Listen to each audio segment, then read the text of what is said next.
Hello guys! Welcome back to my YouTube channel!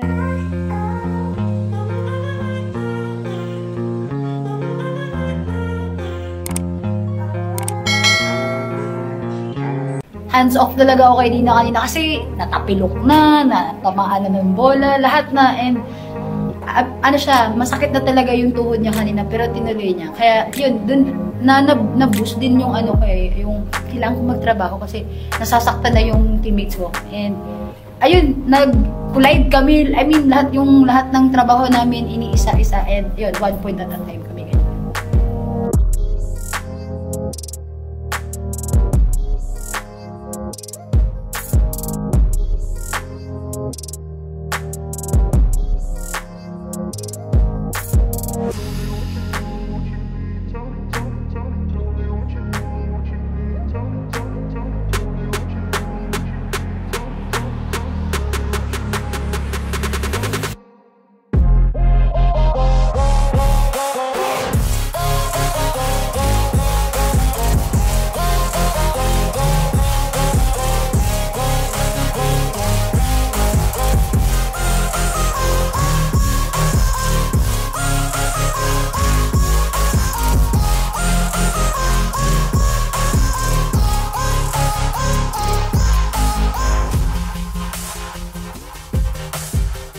Sobrang naging emotional ako sa panalo kasi sobrang ganda ng laban. As in, grabe talaga.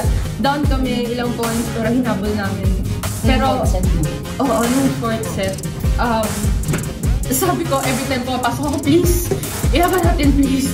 As in, tinitin ako sila sa mata. Sabi ko, kapit tayo hanggang dito kasi andito na tayo, tinabaho natin. So, kailangan natin tapusin ng maayos. And, naging emotional ako ngayon kasi after nung win, dun lang nag-sink in sa akin na pumasok na kami sa semis. And last time na nagkaroon kami ng chance for semis was in Baccarat, Iloilo. And yung game na yun, dun ako na ACL. We were supposed to fight for 3rd place para makapag-podium yung Choco. Pero ayun nga, very thankful ako kay Lord na di niya kami pinabayaan. First of all, walang nagka-major injury sa amin. And sobrang thankful lang din ako na kumapit kami as a team. And sabi nga ni coach na kami lang yung sa loob. So kailangan namin magsama-sama.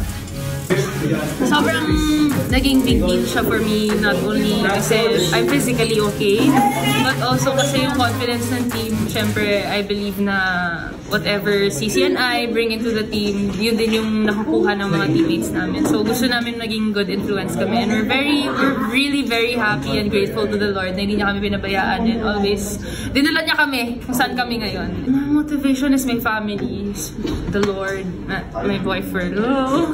And yun lang talaga kasi sila lang naman talaga yung nandyan for me from the start, and alam ko na whatever happens, they have my back.